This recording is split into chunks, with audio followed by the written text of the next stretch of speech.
So I'm learning that I'm a much better person when I get over myself and stop thinking all about me. Hi guys, this is Connie. This is a scarf that's currently sitting in the way of part of the camera, almost all of the camera. I want to leave it like here because it's so pretty. And as a shameless plug, a friend of mine is doing Stella and Dot, which is where I got this scarf. It's very pretty, semi-expensive. I think it's worth it because I got compliments, like unprovoked compliments from my husband, which is awesome.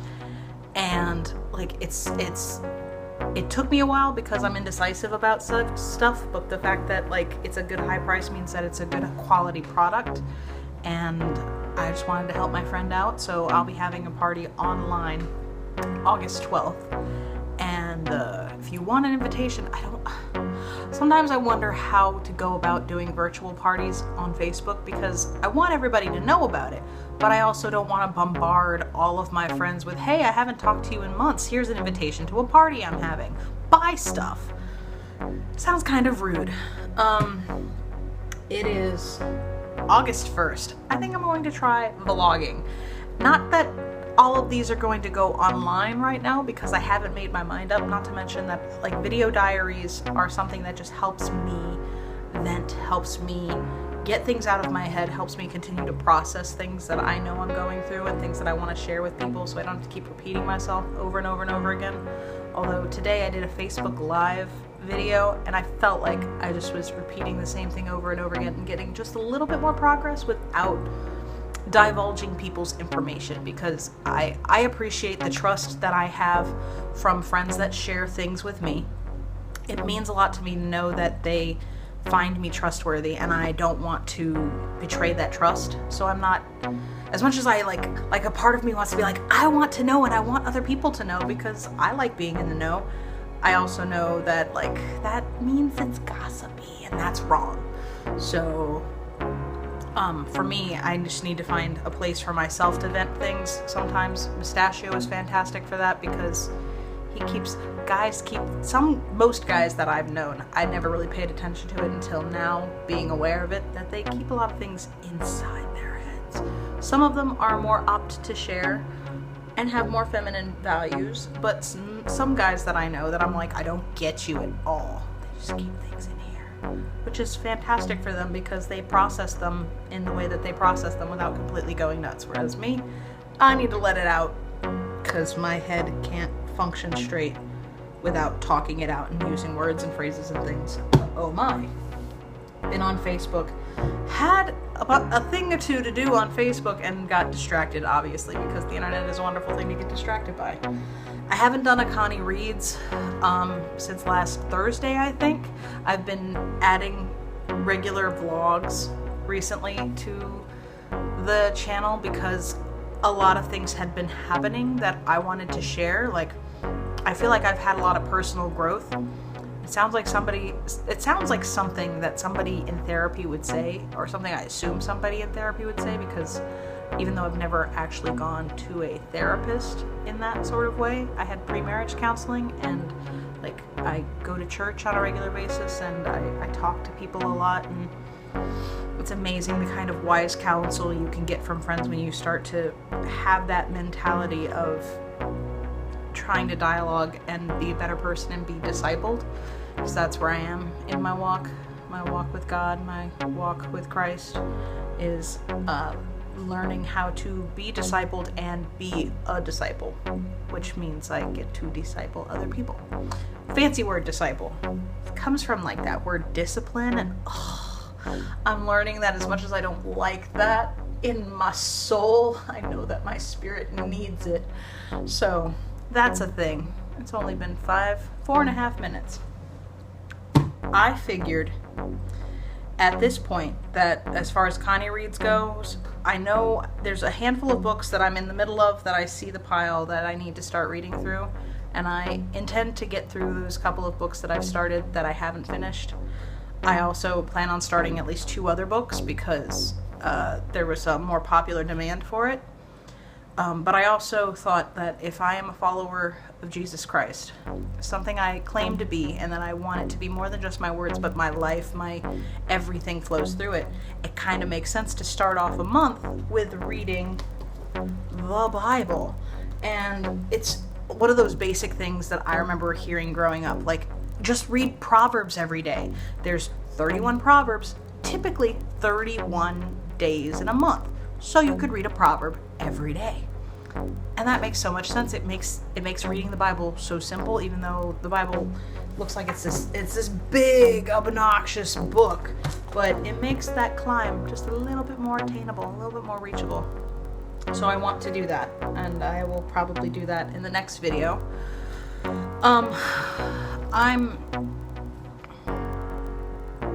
I'm saddened and frustrated by the world, but more specifically, watching friends of mine go through hard times.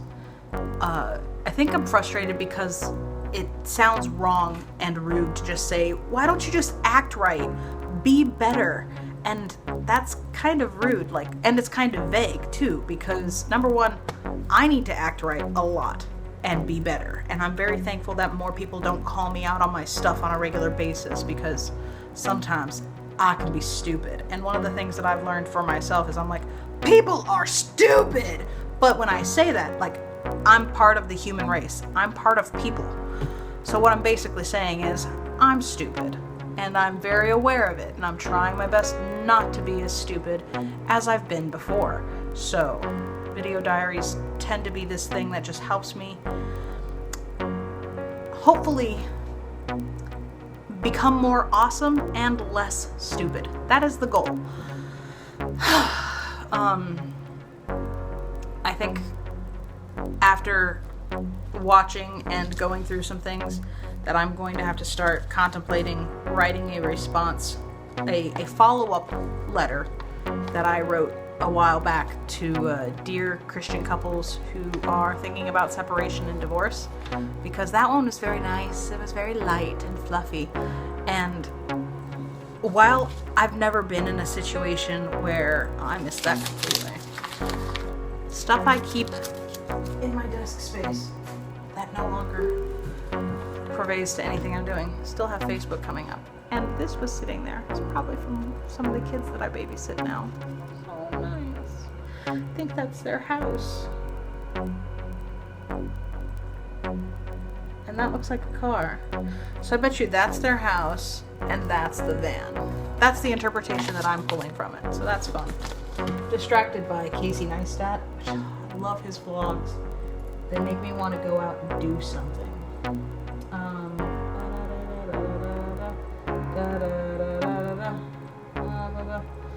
Nothing important that's being done on Facebook right now. Very cool. Very cool. Anyway. Random videos going on while I'm still talking. So I was getting really frustrated watching some of my friends deal with separation and potential divorce. And it makes me sad, but at the same time, would a conundrum be the right word for this? I'd love for somebody who's more vocabulary type inclined to tell me. I feel like there's a conundrum, because as sad as they are about what's potentially going to happen, and they have the tools. This is the thing, this is what I'm frustrated about. We have the tools to stop this from happening. A friend of mine gave me this podcast and said, hey, this is what I'm listening to. And I was like, awesome, let me look it up. And I looked it up and I loved it. It's called the Love and Respect Podcast. And it's specifically geared towards marriages. But the nice thing about the introduction of this podcast, which I've heard at least 30 times because I'm up to episode 32 or something like that, probably have heard it 40 times because I've re-listened to a bunch of them and I've saved a bunch of them to my phone because, oh my gosh, it's amazing. Some of the stuff that they talk about is mind-blowing to me. And these are awesome tools. This podcast is an incredible tool that can help anybody with any relationship that they are in, whether you're married, whether you're single, whether you're in the professional realm, whoever, if you have to interact with people, which is the case for most of us, if you ever have to interact with somebody, the Love and Respect podcast is one of the best podcasts to listen to, because it gives you these tools where you can learn how to talk to people better, more effectively. Like it talks about the crazy cycle. Without love, she responds without respect, and without respect, he responds without love. And so it becomes this crazy cycle that gets worse and worse and worse. And the way that I've interpreted it is, I'm like, this makes so much sense, because if somebody feels unloved, somebody feels disrespected, whatever you want to call the word, when they're not feeling it, they're not feeling all the good things, when they're only feeling the bad things, people want to help, they want to guard themselves. They're building up these walls, they're building up this thick shell, and they're starting to deflect people that once cared about them a lot, and now for some reason they almost see them as the enemy. And that's not how marriage is supposed to be. You're not supposed to feel like you're sleeping with the enemy when you're married. Now, don't get me wrong, there are bad days. There are some not so fantastic, bad breath, bad hair, bad feeling, everything. There are bad days in marriage. I'm learning that now. I've only got 4 years under my belt, but even in friendships that I know, you just have some bad days. Regardless of what you go through, you just have those days where you're just like, look, I'm off, I'm wrong, I'm sorry. I'm trying to learn to be a better person. My bad, my error. There are bad days. But when you don't resolve them, when you don't learn from them, and you continue to do the same behaviors, whether they're good or bad in your sight is going to be your interpretation of it. But if you continue to do the same things over and over again and expecting them to be different, that's insanity. Folks, the definition of insanity is doing the same things over and over again and expecting different results. If you don't change your attitude, if you don't change your mindset, if you don't allow God to change your heart, if you don't choose to make a change for yourself, then nothing that you do anywhere else is going to change. And it makes me sad and frustrated, because now that I'm starting to get that, and I know I'm not perfect, I'm not saying I've arrived, I know for a fact I will never arrive, and when I do, I'm probably going to be dead, because nobody has arrived. There's only one person that I can think of on the planet that was able to arrive without having to die, and we heard about him in the Bible a long, long time ago, and he got a free ride. Nobody knows what happened to him, he just disappeared. And so I know I'm not perfect, I know I'm not going to get it right the first time, but I want to believe that I have matured a lot more, especially in the last week. Whew, if you haven't seen some of the vlogs I've done in the last week of things that I've been learning and things that I've been challenged to do and questions that I'm starting to ask and answer for myself, so that I can be more effective in who I want to be as a follower of Christ, as a human being, as somebody who is a decent member of society. All these things that I've been trying to learn in my daily walk. It's been quite an interesting experience, an educational experience. It's been very educational, in the words of Michael J. Fox in Back to the Future. So that's been a thing, and it breaks my heart, because we have those tools available. We have the availability. If God gives us breath, there is hope that we can make a change, that we can live life better, that we can live our lives to glorify God more every day.